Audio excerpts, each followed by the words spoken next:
Bienvenidas, bienvenidos a un nuevo capítulo de Animales Financieros, el podcast donde buscamos la tranquilidad financiera y el crecimiento exponencial. Esta vez analizando uno de los memos de nuestro mentor Howard Marks, que se nos quedó un poco a la cola, por lo que van a tener el privilegio de escuchar el análisis del señor Marks hoy día y el próximo martes. Y como habló tanto de renta fija, invitamos a un experto en renta fija, que es Sebastián Ojeda, portafolio manager de renta fija local en Vinci Compass, para que nos acompañe a analizar y a entender qué es todo este mundo de la renta fija y cuándo debería entrar en nuestros portafolios. Muchas veces decimos que hay que partir por las puntas, asegurar el corto plazo, asegurar que si hay alguna emergencia poder hacer frente a esa. También hay que preocuparse del largo plazo. De ahí creemos yo creo que las acciones juegan un rol fundamental, pero para todo el resto que está entre medio, que es la vida que uno va a ir resolviendo, probablemente la renta fija va a jugar algún rol y, como bien dice Pablo, tiene que ser parte de nuestros portafolios, así que tenemos que aprovecharla bien, sobre todo hoy día que hay un entorno de tasas muy interesante. Pero antes de partir, démosle las gracias a nuestros auspiciadores, los que te dan opciones de invertir en renta fija, en renta variable, en fondos del mundo inmobiliario. Son MBI Corredores de Bolsa, esta corredora gigante con muchos años de trayectoria, la segunda corredora de bolsa más grande no bancaria de Chile, que con sus profesionales te van a ayudar de manera cercana a que puedas invertir en todos estos vehículos que se transan en la Bolsa de Comercio de Santiago, y también, si quieres invertir en el extranjero, también te van a poder ayudar. Aunque en verdad sí, probablemente estás algo invertido en renta fija. Lo importante es entenderlo también. Hablamos harto de los yields, si es que no tienes claro qué es eso, temazo que hablamos con Sebastián. Pero estás invertido a través de tu AFP. Independiente si estás en el fondo A, B, C, D o E, hay un componente de renta fija en tu portafolio porque un buen portafolio debiese tener distintos tipos de activos. Y esa es la gracia de cuando alguien se preocupa de ayudarnos en este camino de largo plazo, de pensar en el largo plazo, como lo hace en este caso AFP Cuprum. También solucionando todas nuestras dudas de lo que está pasando con la reforma previsional y los cambios que estamos teniendo para invertir para nuestra jubilación. Si quieres que te ayuden o si quieres aprender más, anda a cuprum.cl. Y hablando de estar invertidos, en lo que todos estamos invertidos también es en nuestro capital intelectual, cultural, o como uno quiera decirle. Y ese hay que cultivarlo, porque mientras más crezca, mientras más potente sea, mejor lo vamos a poder traspasar a capital financiero. Y ahí educarse con la Universidad Autónoma, con sus cursos online, preguntándose por qué, para poder realmente aprender, puede ayudarnos en este camino hacia la tranquilidad financiera. Así que, si quieren conocerlos, en esta universidad que ha ido creciendo con un tremendo plan educacional, que está posicionándose como uno de los actores relevantes dentro del país, conózcanlos en admisión.uautonoma.cl. Ahora sí, dame crédito. Give me credit. Bienvenidos a Animales. Animales. Otra vez Marx echando a competir la renta fija, pública, privada, lo que sea, contra mis queridas acciones. Está Ah, bien, bueno, pues si igual no hay que sesgarse de que un tipo de activo es mejor que otro, pero sí hay que entender toda la parrilla. Por eso a mí me encantó por lo menos tener explicaciones más profundas y esta conversación que va a ser muy renta fija para nosotros que no hablamos tanto de renta fija, al punto que invitamos acá a nuestro querido Sebastián para que nos ayude a entender mejor qué es todo lo que estamos leyendo. Así que bienvenido, Sebastián. Gracias, Pablo, Pancho. La vara es muy alta. Vamos a ver si estamos a la altura.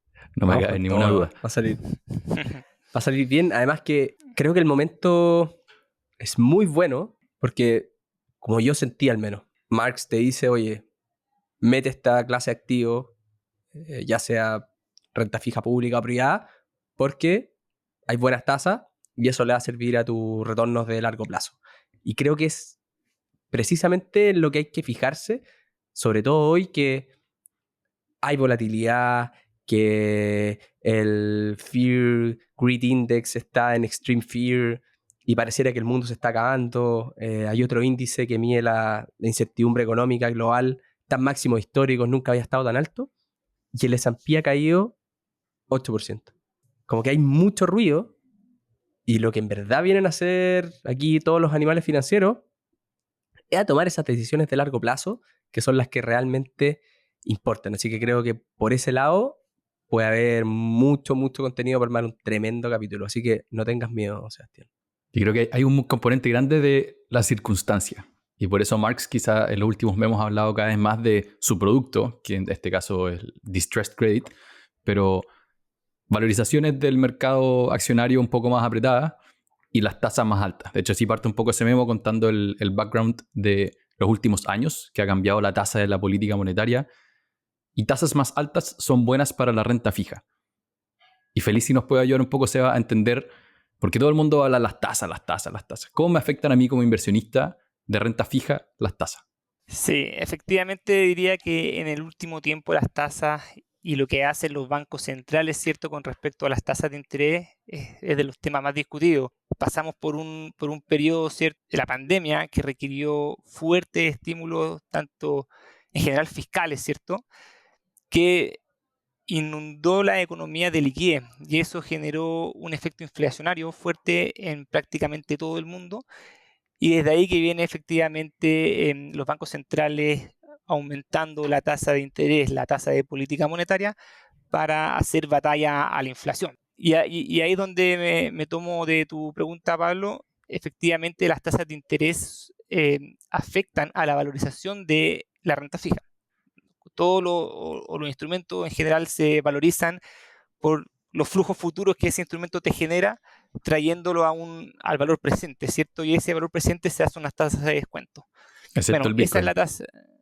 Claro, ese no sabemos todavía cómo se valoriza, pero, o yo no por lo menos parece, Solo tampoco. pero efectivamente la tasa de interés, a una tasa de interés más alta, descontar los flujos de un instrumento de renta fija, hace que el precio del activo en el tiempo real, digamos, actualmente caiga, ¿cierto? Y que las tasas, y lo contrario, cuando las tasas caen, el precio del bono o de la renta fija sube. Entonces, lo que hace efectivamente la tasa, si la tasa se mueve o no, va a marcar o va a ser determinante en el precio o la valorización de los activos de renta fija. Hay una buena diferenciación ahí, que de hecho lo dice Marx en el memo, que esa variación de precios te afecta si tú estás comprando y vendiendo bonos. Pero si tú compras un bono, ahora que las tasas están más altas, a 30 años, y te paga ese cupón del 5% todos los años, meses, no vas a sufrir esa variación de precio, ¿o no? ¿Es común que la gente igual Efectivamente. aguante esos bonos o generalmente la mayoría estamos comprando y vendiendo? Depende mucho del inversionista. O sea, las compañías de seguro, por ejemplo, son muy buenas para hacer eso. Invierten en bonos de renta fija, compran un bono de una empresa determinada, por decirte Copec, y, y puede mantenerlo hasta el final, digamos, y si es que efectivamente no hay un default en, en el emisor, la rentabilidad va a ser ya está definida, digamos, y por eso se dice que es un instrumento de renta fija, porque tú tienes ya el porcentaje del cupón, ¿verdad? Sin embargo, hay otro tipo de administradoras o agentes en el mercado de capitales, como los fondos mutuos, que tienen que hacer valorizaciones diarias, ¿cierto? Porque tienen aporte y rescate constantemente a los fondos. Y eso le obliga, digamos, a la administradora de fondos tener que valorizar el instrumento todos los días y eso obviamente va a implicar pérdidas o ganancias dependiendo qué es lo que haga las tasas. Si yo me enfrento a un fondo de renta fija, fuera de ver comisiones, liquidez y por entrar o salir, ¿hay un número que uno puede mirar para saber cuánto esperar rentar? Independiente, no sé si independiente de lo que haga el manager, pero sabéis que yo quiero invertir en un fondo de renta fija porque quiero mi plata en 2 años y todavía no decido en cuál entrar.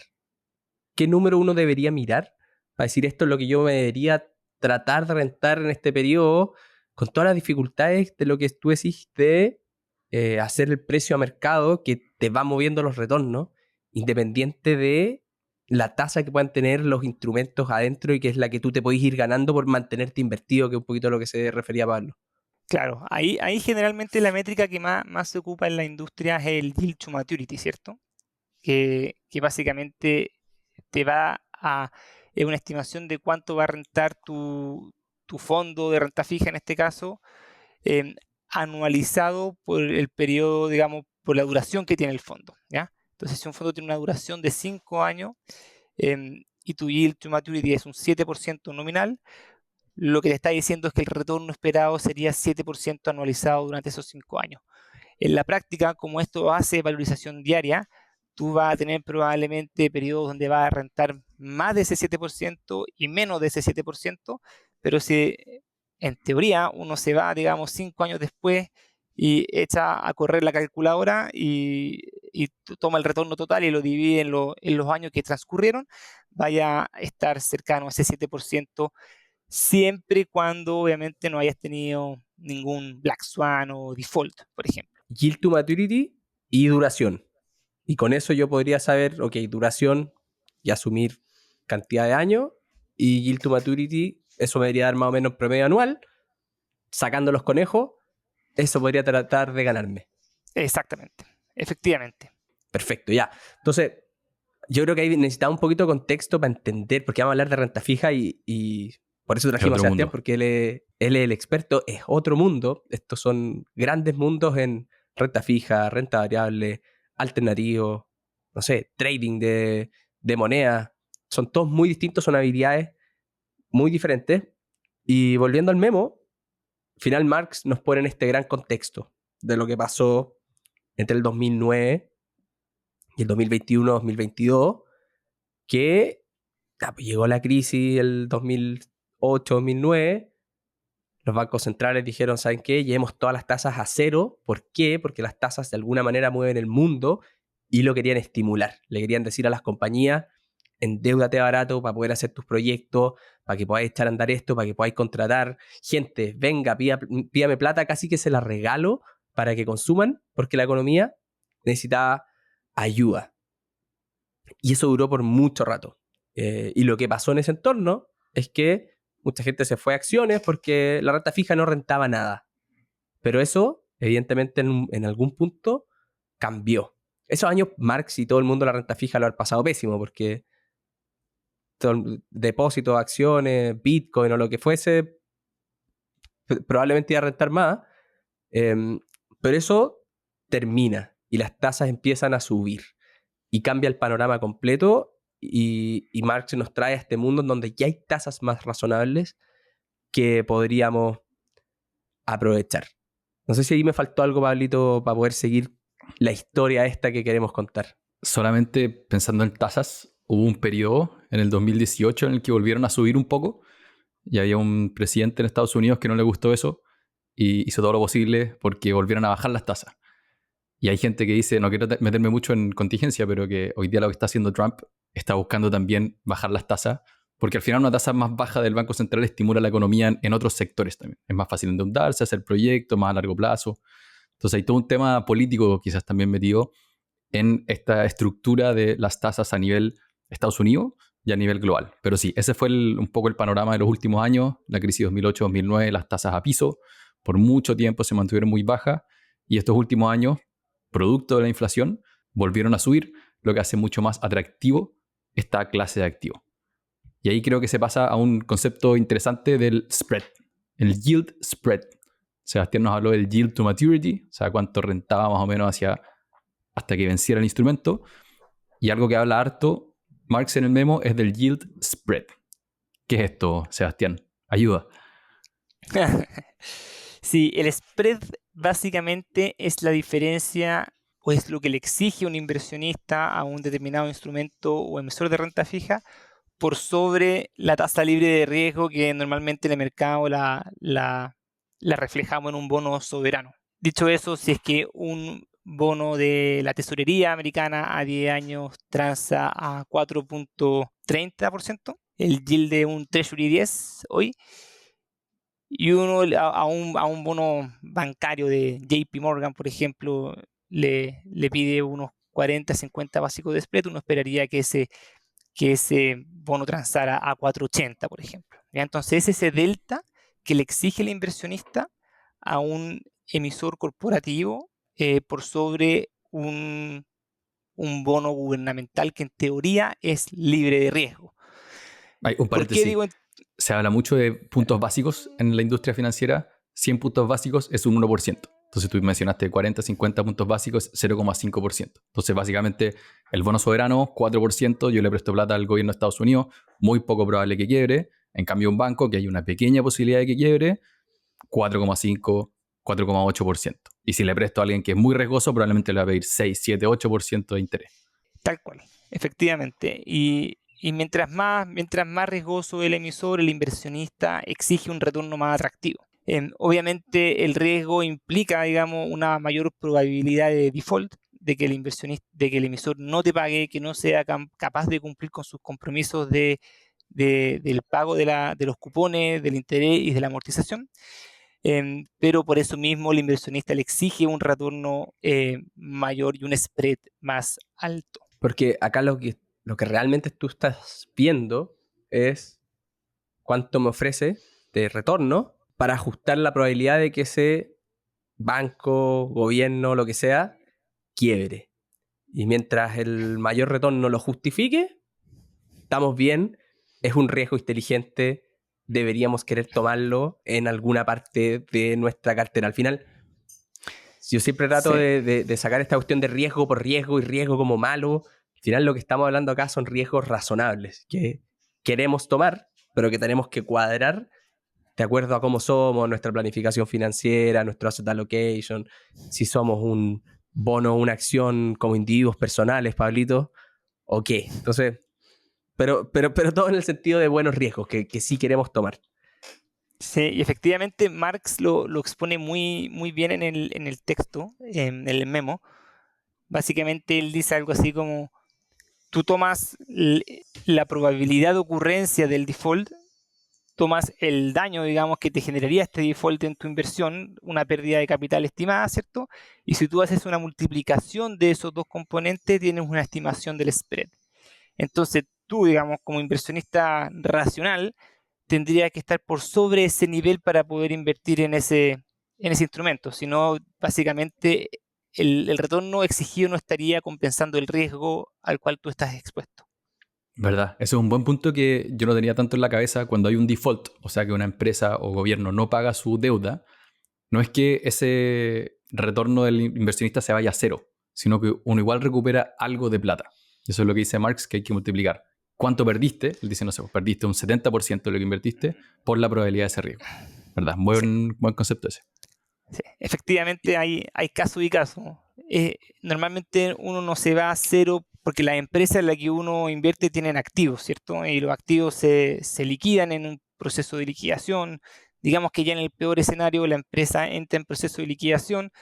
El famoso síndico que entraba a la empresa, que nos enseñaron en la universidad, ¿cierto? Que entraba a liquidar la compañía y liquidaba los activos, y esos activos van entrando con diferente preferencia a los deudores primero, a acreedores en realidad, a los que tienen la deuda de la compañía. Entonces, claro, si es que los activos de la empresa no valen nada, efectivamente, probablemente los acreedores no recuperen nada, pero normalmente hay valor en los activos, digamos, cuando la empresa tiene detrás edificios, máquinas, lo que sea, eso se vende, se liquida y van a pagar a los acreedores. Entonces, por eso es que efectivamente uno no piensa en una pérdida de cero. Ese es uno de los puntos con el que Marx defiende mucho la deuda. Más allá de si es deuda pública o privada, como vamos a tocar un poco más después para explicar cuáles son las grandes diferencias, pero dice, si tú tenías una acción y la acción quiebra, bye bye, te Bye, fuiste con bye. cero. Pero si tú tenías un bono de una acción, de una empresa, perdón, y la empresa quiebra, va a llegar, como tú decías, alguien a decir, ok, estos son los activos, liquidémoslos, vendámoslos, ¿quién está en la fila para pagarle? Todos los que le prestaron plata. Probablemente los bancos, algunos private equity, qué sé yo, y van a entrar todos estos que tenían su bono y algo recibirán. Entonces, es un buen punto a favor de la renta fija, que cuando después uno empieza a mezclar, claro, va haciendo los trade-offs, ok, la renta variable ha rentado cercano al 10% en promedio los últimos 200, 100, 40 años, lo que sea, y vais viendo que la renta fija, no sé, está más en el torno de 4 a 6%, quizás en promedio anual la deuda, la renta fija pública, y obviamente que ahí con deuda más riesgosa puedes rentar más, Y ahí está todo este concepto del spread, y que lo pone de una manera muy entretenida, porque de alguna manera te dice el spread es un indicador de la psicología de los inversionistas. Nosotros siempre lo vemos por el lado quizás de las acciones, estos índices de Fear and Greed, en qué lado del péndulo estaremos, etcétera. Pero acá hay un indicador real, con plata, que también te puede hablar de qué tan nerviosos están los inversionistas, porque cuando más sensación de riesgo debería haber, los spreads te lo deberían reflejar en que fuesen spreads más grandes. Sin embargo, lo que pasa hoy día es que hay mucha sensación de riesgo y los spreads están más chicos. ¿Qué estará pasando? Que hay quizás esa disonancia entre lo que se ve por un lado en el mundo del equity o quizás de estos otros índices versus lo que está pasando con los spreads. Mira, yo creo que depende mucho del indicador que uno mire, ¿ya? Pero normalmente pensemos en un escenario de recesión que hoy día es el titular en varios diarios. Ha aumentado la probabilidad de recesión en Estados Unidos, ¿cierto? Hay algunos asset managers como JP Morgan o bancos como JP Morgan que estiman que la probabilidad de recesión en Estados Unidos va a ser un 40%. Y uno toma el equity y efectivamente el equity se ha hecho pedazos en el último mes, pero los spreads también se han ampliado. Entonces, si uno mira, por ejemplo, el US High Yield, que es un índice que toma, digamos, la deuda High Yield de Estados Unidos, que ¿Qué es high yield? es un bono High Yield. El bono High Yield es lo que antes le llamaban los bonos basura, digamos, que es un bono que tiene una clasificación de riesgo más baja o peor que los investment grade, que son los bonos más saludables, digamos. Entonces, todos estos bonos high yield tienen una mayor probabilidad de riesgo, entran en un universo donde la clasificación de riesgo de estos bonos es menor a BBB menos, y por lo cual el inversionista normalmente le exige un spread alto. ¿Y qué es lo que vimos, por ejemplo, desde finales del año pasado? Es que efectivamente este índice que compone mucho de estos bonos estaban con un spread muy bajo, en torno a los 270, 250 puntos bases, como dijo ahí Pablo. Y lo que hemos visto en las últimas 2 semanas o último mes, diría, es que efectivamente ese spread se ha ido ampliando. El número ya no está en 250, está cercano a 320. Esos números, Sebastián, creo que es importante ponerlos en contexto, porque cuando a mí me dicen como un spread de 200, no tengo idea. Pero ahí Marx me ayudó diciendo que en la historia generalmente se hablaba que estaban entre 350 y 550. Y por eso el 270 se siente como pequeño. Efectivamente, uno lo que hace acá es tratar de entender cómo es la historia de este índice, cuál es su promedio de los últimos, por decirte, 10 años. Si uno toma una desviación estándar para arriba, para abajo, digamos, y ve si es que efectivamente uno está bajo o sobre esa desviación estándar, uno puede entender si el spread está caro o barato, ¿verdad? Hoy día ya nos vamos acercando, todavía no estamos entrando, digamos, como dice Marx, en esa zona, más de los 400 puntos, ¿cierto? Pero estamos ya más lejos de los 250. Y eso básicamente se lo puede atribuir a que los inversionistas psicológicamente, como decía Pancho, están invirtiendo, reflejando un sentimiento de recesión, ¿verdad? Y eso se nota efectivamente en el spread que se amplía. Lo contrario pasa cuando efectivamente el sentimiento es a que la economía va a estar bien, va a estar saludable, que las compañías van a vender, van a generar caja y van a poder pagar sus compromisos de deuda. En ese caso, los spreads tienden a apretarse y están más cercanos a los yields de los bonos high yield, más cerca de los bonos de gobierno, generando un spread bajo. Claro, y con un spread más bajo, a mí por lo menos me hace mucho más sentido invertir en bonos de gobierno, porque ¿para qué me voy a meter a más riesgo si al final no me están pagando más plata? Ese creo que es como el resumen para mí, pero un poco lo que dice, y decir lo que dice Trump, lo que dice Marx es que la situación es muy distinta y esos spreads bajan porque las empresas no son las mismas que cuando los spreads estaban más altos. Claro, y no solamente las empresas, sino que las tasas de los defaults, las quiebras esperadas o las quiebras que están ocurriendo. Al final, cuando uno ve el pasado, se nos olvida, pero tenemos dos crisis gigantescas, de esas que se notan en el gráfico largo, el 2000 con la .com, el 2008, analizar los spreads, si son razonables o no, dadas las tasas de default, con esos dos grandes outliers, es algo que hay que cuestionarse. Si deberíamos eliminar algunos de esos puntos y que hagan que los defaults en realidad son menos en el promedio largo y que los spreads podrían ser más bajos de lo que han sido. Finalmente, como todos los argumentos que da, creo que te empujan a decir es razonable, el entorno de tasa está bueno para tomar ese riesgo. Es como cuando amigos nos preguntan, oye, me quiero comprar un departamento y la tasa está súper alta. No está tan alta si la ponía en contexto histórico. Está bien, y si baja, refinanciáis el crédito. Acá por ahí, no sé, o sea, tú corrígeme, pero si después los bonos suben, o sea, si las tasas suben, tus cupones los vas a poder reenganchar a una tasa más alta y probablemente vas a poder obtener un retorno más alto igual si hicierais la pega completa, que es algo que probablemente yo no voy a hacer. Sí, efectivamente, yo creo que hay que mirarlo desde varios puntos de vista. No es solamente una manera de analizar la situación. Yo creo que hay un momento, y tú lo comentaste, Pancho, hay un momento en que Marx dice, ok, toma el spread actual. No me acuerdo qué número de spread era el del caso, pero ándate a la historia de los últimos 10 años. ¿Cuántas empresas realmente han quebrado y cuánto han perdido los inversionistas en ese evento, digamos? Y ese número es muy chico. Entonces el spread sigue siendo, al menos mirando el pasado, sigue pagando el riesgo, digamos. Ya que mi área de desempeño es la renta fija local, los spreads en renta fija local están bastante apretados también. Los bancos que normalmente pagan un spread de 70, 80 basis points, hoy día están en torno a los 50, pero tú te vas a la historia, ¿y cuándo fue la última vez que un banco quebró en Chile? El 82. Entonces, el 80, digamos. Entonces, probablemente ahí el inversionista tiene que decir varias cosas.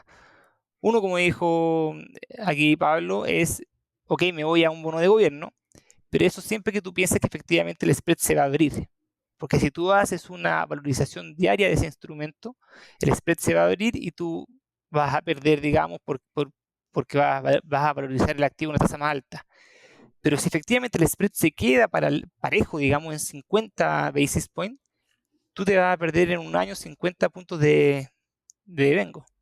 Y obviamente no es la idea acá. Entonces, hay un trade-off ahí entre efectivamente qué es lo que crees tú que va a pasar, digamos, y qué posición tomas, porque si es que tú crees que las tasas van a subir o que el spread se va a ampliar, efectivamente te conviene estar en gobierno. Pero si tú crees que los spreads se van a mantener, te conviene estar en el spread si tú todavía crees que el spread compensa el riesgo. Y después, ahora tomándome un poco a lo que tú comentaste, Pancho, efectivamente yo creo que el escenario es muy distinto. El acceso al financiamiento hoy día es mucho más alto que el que había hace otros años, digamos, hace muchos años. Ya no son solamente los bancos los que están prestando plata, son los fondos también los que están tomando un rol muy activo. Empresas que ya no entran, digamos, al pipeline bancario, se están financiando a través de fondos, ¿cierto? Y eso permite, digamos, que las empresas tengan más acceso al crédito, tener quizás empresas un poco más apalancadas, pero todavía con un riesgo moderado, ¿cierto? Y eso, de nuevo, lo está reflejando el spread.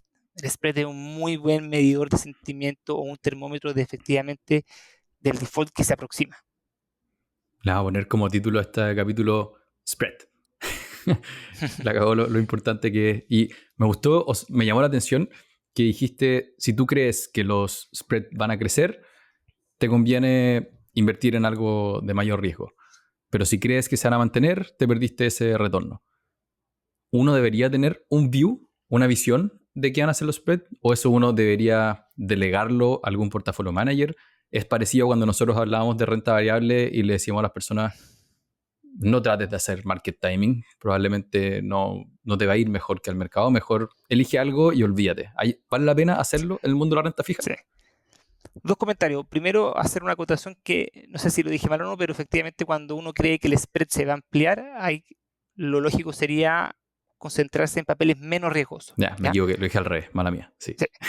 Ya. Y lo segundo, efectivamente, yo creo, bueno, depende obviamente del nivel de conocimiento de la persona o del inversionista. ¿Ya? Efectivamente, la gente que se dedica a esto profesionalmente tiene muchos recursos para tener un view de lo que va a ser la tasa, el spread, el crecimiento económico, la inflación, mercado laboral, sentimiento de consumidor, lo que sea, el indicador que a uno se le ocurra, está muy cubierto, tiene mucha información de diferentes, digamos, digamos casas, digamos, que proveen este tipo de forecast. Entonces ellos son los que tienen el mayor conocimiento o al menos la mayor información. Ellos están, digamos, tienen, los portfolio managers tienen, digamos, esta necesidad de ganarle a un benchmark o a un índice de referencia y por eso van tomando postura y normalmente van tomando, digamos, duraciones más largas o más cortas. Y hay otra cosa que es súper importante, sobre todo en cuanto a spread, porque de repente a uno se le olvida que cuando uno está tomando deuda existe una probabilidad de default.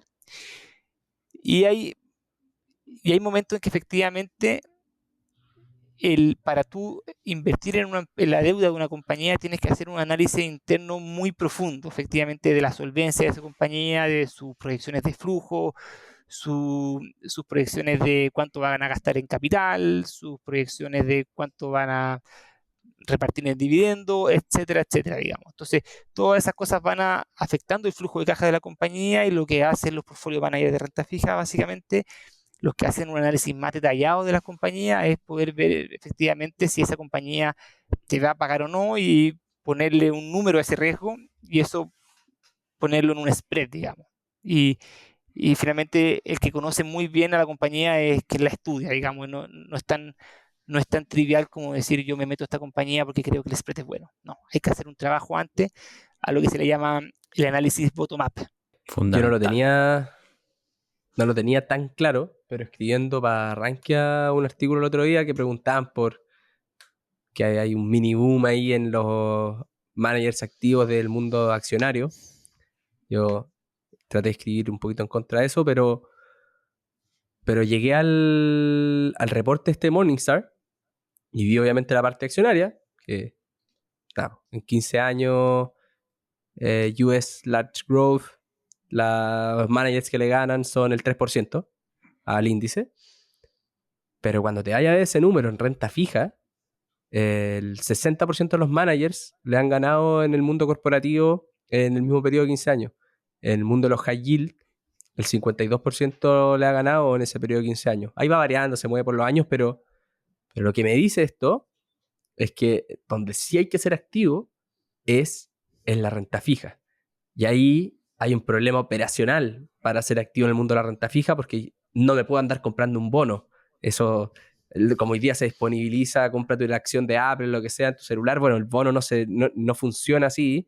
Yo entiendo que porque son montos muy, muy grandes. Para comprarte un bono tenés que tener mucha plata, por lo tanto, por definición, a nosotros nos queda lejos. Y en mis épocas de portfolio manager, también me tocó ver en la realidad cómo el gallo que manejaba los fondos de renta fija estaba en su computador, a las horas que se operaba, se sabía todos los bonos, cuánto costaban y si estaban a premio, estaban en descuento, y se ganaba los picles, como se le dice a esto, en la pantalla. O sea, por realmente hacer como un micro trading de tener una información impresionante en la cabeza, y el gallo ganaba plata. Yo lo vi. Y cruzándolo con estos números, creo que es un lugar para buscar buenos managers, porque sí pueden encontrar alfa, por decirlo de una manera más técnica. No sé, denme su view. ¿Cómo lo ven ustedes? Sebastián, yo creo que tiene claramente los incentivos alineados, pero impresionante ver esos números nomás. En acciones sabemos que el camino pasivo la mayoría de las veces gana.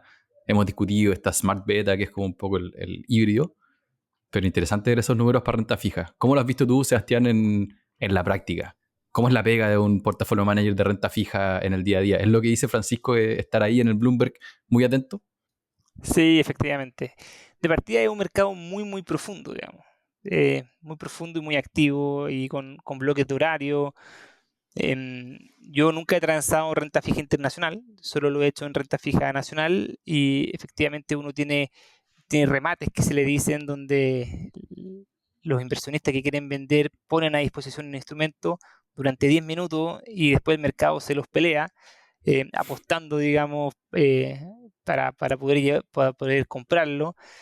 Em, y en verdad es muy activo, es muy entretenido, muy dinámico. A uno se le pasa volando la mañana porque el momento más crítico es desde las 9 de la mañana hasta las 1 de la tarde en realidad.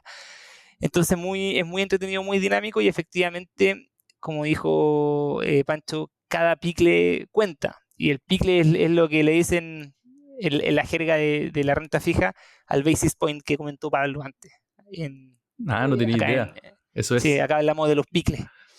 Entonces uno dice, bueno, ¿a cuánto está el bono del Banco Santander? En 3,15, ya, pégale 3 picles abajo, le pegáis el 3,12. Y uno está ahí todo el día frente a la pantalla, durante toda la mañana. Entonces es como, nunca lo había pensado tan claro. La típica cuestión del gallo que te habla en Instagram, de gana plata comprando, vendiendo estas acciones, están en el mercado equivocado. Debería haber uno de renta fija que les diga, oye, acá en renta fija es donde realmente podéis ser activo y ganar plata. Picles para ti, picles para mí. ¿Por qué uno dice que es renta fija y por qué uno dice que es renta variable? Digamos, ¿cuál es la distinción entre una clase de activo y otro? Las dos se valorizan igual, digamos, como todos los activos se valorizan descontando los flujos futuros, ¿cierto? Solo que la renta variable, uno depende efectivamente, uno lo que hace es tomar los dividendos futuros y los trae a valor presente. Y el dividendo depende 100% de la utilidad de la compañía, ¿verdad? Y eso depende de cómo le fue en ventas, cómo le fue, etcétera. Pero para la renta fija no. Uno fija una tasa de interés, digamos, a la cual se le presta a la compañía y esa es la tasa. Y por eso se dice que es de renta fija, porque la tasa está definida y los flujos son conocidos. Entonces, si uno voy a engancharme a lo que comentamos al principio del podcast, pero si uno hace ese ejercicio de tener el bono hold to maturity, que le dicen mantenerlo hasta el final, y no hay un default, tú ya sabes cuánto ganaste. Oye, Sebastián, y mencionaste hace un rato que también habían o estaban surgiendo alternativas para financiarse, para endeudarse. Y eso me lleva un poco a la última parte del memo, que es hablar del crédito privado. No bonos que se transan por picles en el mercado secundario, sino que cosas que se transan más, lo que se dice over the counter o como estrechando manos, como sin tener un contrato público. Y también hay una visión acá de Marx, y creo que el tema más importante, porque aparte es súper común que nos hablen también en la comunidad de factoring, de empresas como Cumplo, tokens y cosas así. Entonces es importante entender la diferencia entre crédito privado y el crédito público. Hablemos un poquito de la volatilidad que tienen estos instrumentos. Tema que le encanta a mi co-host Francisco. Pero básicamente el crédito privado es todo ese crédito que no viene a ser deuda pública, que no se transa en un sistema de negociación público, en las bolsas de valores, y que viene a ser un contrato privado entre dos partes, digamos. En general, ¿qué pasa con este crédito privado? No hay una gran cantidad de prestamistas o de acreedores como si hay en el mercado público, ¿ya? Normalmente es un contrato entre dos partes, normalmente, y lo que te permite básicamente negociar, digamos, o definir con mayor detalle los términos, ¿ya? Del crédito. Estos créditos, como no son públicos, no se transan en las bolsas de valores, lo que hace que efectivamente no tengan mucha volatilidad, ¿ya? ¿Por qué? Porque normalmente lo que nosotros vemos en el mercado público es que es tan dinámico, las tasas suben, las tasas bajan, que los instrumentos se suben de precio, bajan de precio según se vayan generando transacciones. Estos créditos privados no se van a transar, digamos, ¿ya? Probablemente, y eso va a hacer que no haga un mark to market. Dicho eso, uno no espera ver volatilidad en el crédito privado, salvo en caso en que uno efectivamente vea un deterioro en el crédito desde el punto de vista del default, ¿ya? Normalmente lo que hacen los asset managers es que tienen un crédito privado, le crean un internal rating, le escogen una clasificación de riesgo según un comité de valorización y con eso dicen, bueno, este crédito, la probabilidad de que no me pague es tanto y yo voy a provisionar en mi portafolio tanto y eso es, digamos. Pero si es que efectivamente las condiciones del crédito empeoran de la compañía y uno ve que la generación de flujo de caja se está deteriorando y es más complicado que logren cumplir con sus compromisos de deuda, ese internal rating puede caer y efectivamente uno puede valorizar ese crédito a un precio más bajo. En los mercados privados, o sea, el crédito privado debe ser muy viejo, porque la gente se presta entre ellos y da lo mismo, millones de formas de créditos privados, pero en los mercados financieros es algo mucho más nuevo y apareció como una necesidad. Finalmente los humanos somos creativos y andamos solucionando problemas para ganar plata con eso. No solamente para ganar plata, para ser felices, pero sí una parte para ganar plata. Y 2011, post-crisis mundial, y también, si mal no recuerdo, 2011 yo creo que estaba mis primeros años de pega y estaba la crisis de deuda en Europa y los bancos estaban prestando poca plata, estaban apretados, estaban con sus requerimientos de capital y cosas, probablemente estaban cambiando algunas regulaciones, no podían prestar tanto, o sea, no querían prestar tanto tampoco, y el mercado lo tiene que solucionar. Y dice, bueno, acá hay gente que necesita plata, hay otros que están dispuestos a prestarla, obviamente por un mayor retorno, porque hay un mayor riesgo, y aparece como esta gran parte de los mercados financieros donde podemos obtener buenos retornos, que son los créditos privados. Y con respecto a la volatilidad, como no hacen esta valorización a mercado constantemente, se ven más como una línea recta, si uno los ve como en términos de retorno. Y mi gran punto en contra de eso es que la volatilidad es como un indicador de riesgo en los mercados financieros, y estos, a pesar de que todos sabemos que son más riesgosos que la mayoría de la renta fija, parecieran ser lo menos, y ahí los inversionistas pueden caer en errores. Sin embargo, como lo dice Marx en el memo, está buenísimo. Y quizás debería ser la manera en que el mercado financiero completo se valorice. Si estuviésemos menos pendientes de las volatilidades, si estuviésemos más pendientes de posiciones estructurales y dejarlas ahí que puedan hacer buenos negocios y no nos preocupáramos de los titulares de todos los días que nos hacen salir arrancando, sería mucho más razonable para todos y todos los inversionistas obtendríamos mayores retornos por cagarla menos, ¿no? Oye, y un tema de los riesgos ahí, que estaba escuchando la semana pasada el podcast de la entrevista a Nicolás Shea del Garage de Gonzalo, y la hablaba de Cumplo, básicamente como esta misma necesidad de mercado, y lo explicó como un ejemplo muy bueno de una empresa que tenía un contrato firmado para expandirse a otro lugar, pero ya había maximizado toda su capacidad crediticia con el banco y no podía ejecutar este proyecto porque no tenía la plata. Y después va a pedir la plata a este mercado privado, que se la prestan con ese contrato de que va a tener esos ingresos en, no sé, 6 meses más. Y yo pensaba, decía, puta, está buenísima esta opción de inversión y como que hace sentido por todos lados. Pero es difícil entender el detalle, a menos que uno esté metido. Y en los mercados privados, el riesgo que uno corre, si bien no es la volatilidad, es que alguien te esté escondiendo información. Y eso pasó en Chile hace poco. Y Feliz, si nos puedes contar un poco, Sebastián, de ese tipo de problemas, cómo se manifiestan, cómo los podemos evitar quizás, si es que se puede. Antes de responderte eso, Pablo, también comentar que efectivamente el crédito privado tiene un exceso de retorno exigido por la iliquidez que tiene, ¿cierto? No sé si lo comentamos, pero es súper importante. Porque efectivamente un bono público uno lo compra y lo puede vender de un día para otro, dependiendo obviamente del bono, pero el crédito privado no es tan transable, digamos, como un bono público. Entonces el inversionista exige un premio, un spread mayor, por esa iliquidez que te genera la condición del crédito al ser privado. Y en cuanto a lo que me comentas, Pablo, de la información, cómo se oculta, claro, cuando uno está viendo un crédito público, normalmente esos créditos están cubiertos por clasificadoras de riesgos, por ejemplo, que te hacen un análisis súper detallado, que te entrega una opinión de la solvencia de la compañía, em, y son, digamos, información pública. Entonces, el acceso a información que uno tiene cuando el emisor es público es muy diferente a cuando es privado. Y cuando es privado, tú prácticamente dependes de la información que te provee la compañía, ¿verdad? Y ahí, obviamente, uno puede ver que se esconden cosas, etcétera.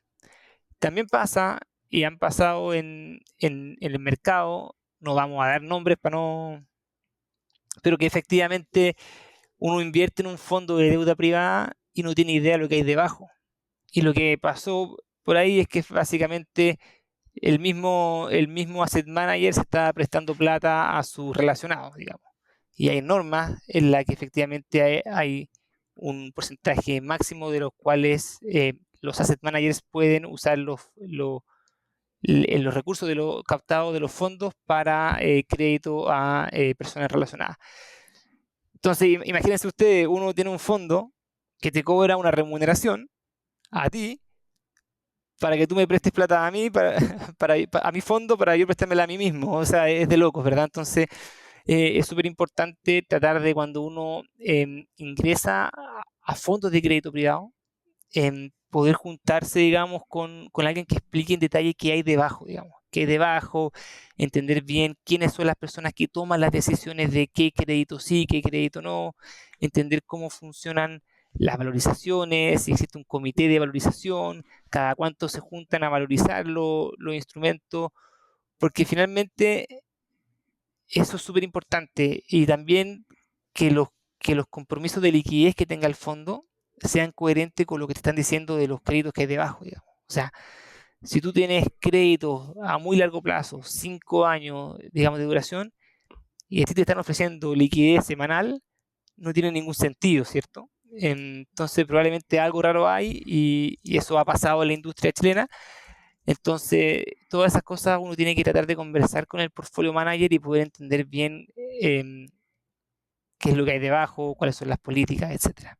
Hemos hablado a veces de la importancia de la regulación, no por la regulación por regulación, sino porque la regulación te permite a ti como inversionista darte ciertos lujos.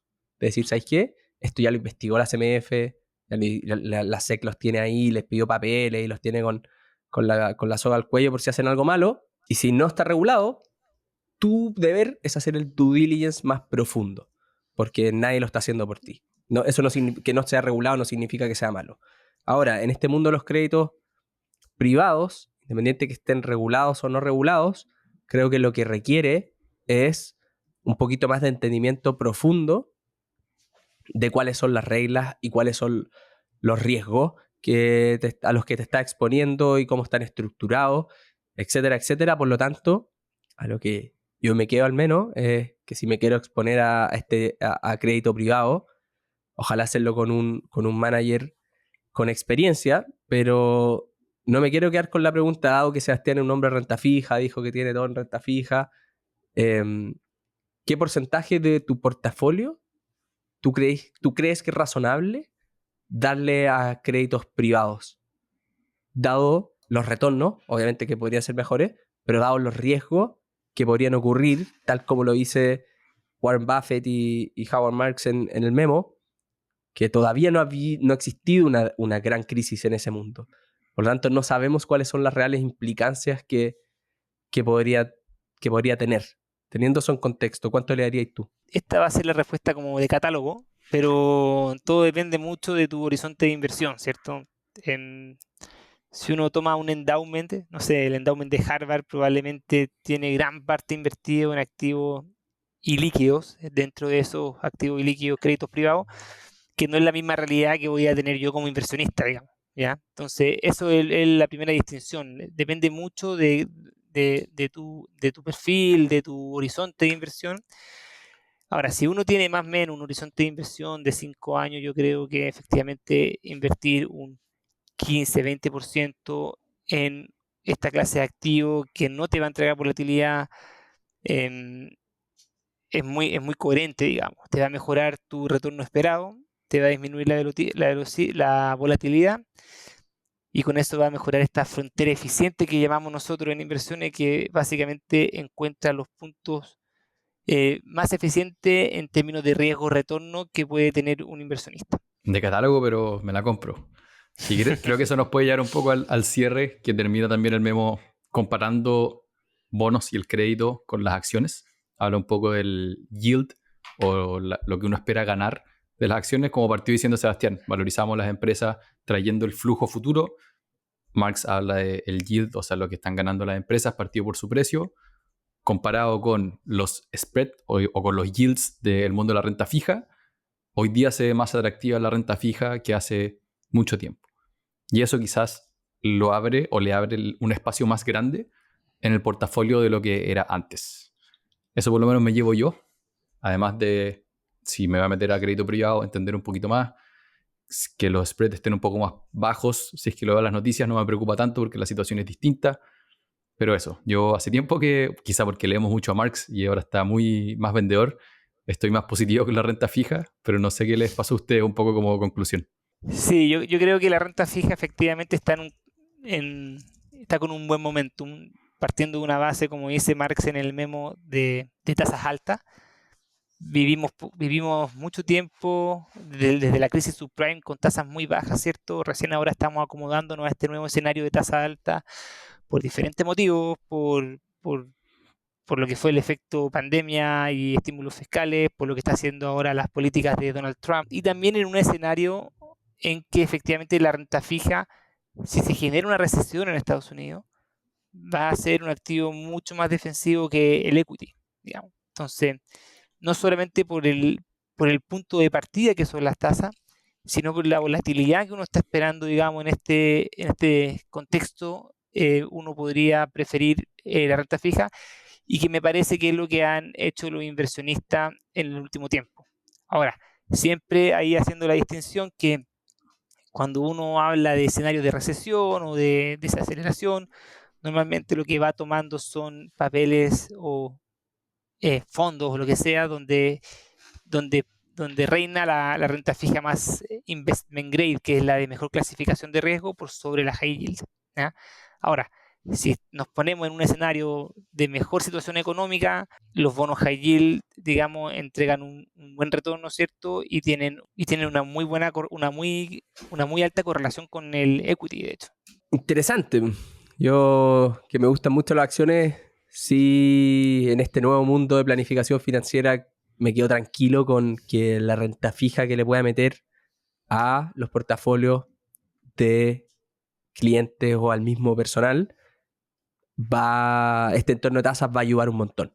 Así que creo que hay un lindo entorno de largo plazo para tomar posiciones interesantes. En el equity, en las acciones, creo que es donde está más desafiante, y ahí es donde quizás lo que hemos hablado creo que lo hablamos en el último memo, Pablito, pero del equal weight, de sacarle peso a la Magnificent Seven, que creo que es además algo que está haciendo el mundo profesional. Me ha pasado de algunas compañías de seguros, AFP, que ha llegado así como la oleada de cómo empezamos a hacer ciertos ajustes sin salirnos del equity hacia un portafolio con valorizaciones más bajas, que son importantes para los retornos de largo plazo. Así que lindo memo para seguir aprendiendo de renta fija.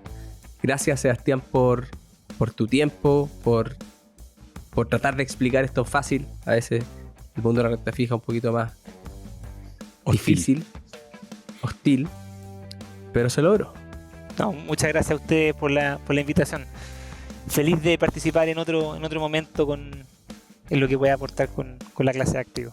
Cuando venga la clase de activo, yo te iba a preguntar, ¿con qué te gustaría participar?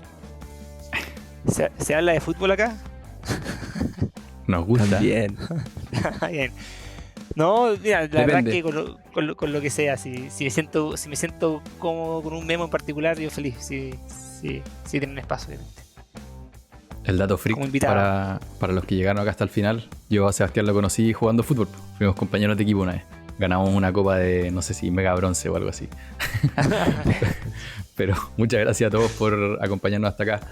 Nos estaremos viendo todos los trimestres con estos memos de Marx. Estamos buscando también otros documentos, dado que les gustó el de Warren Buffett, para analizar. Si encontramos de renta fija, van a ver a Sebastián de nuevo. Pero todos los martes vamos a estar ahí en sus orejas, listos para acompañarlos por esta tranquilidad financiera y crecimiento exponencial. Así que les mandamos un gran abrazo y nos estaremos viendo, queridos animales. Entretenido. Lindo. ¿Qué tal? ¿Qué les pareció? Yo creo que salió bueno. Yo creo que va a estar muy instructivo porque nunca hablamos de estas cuestiones.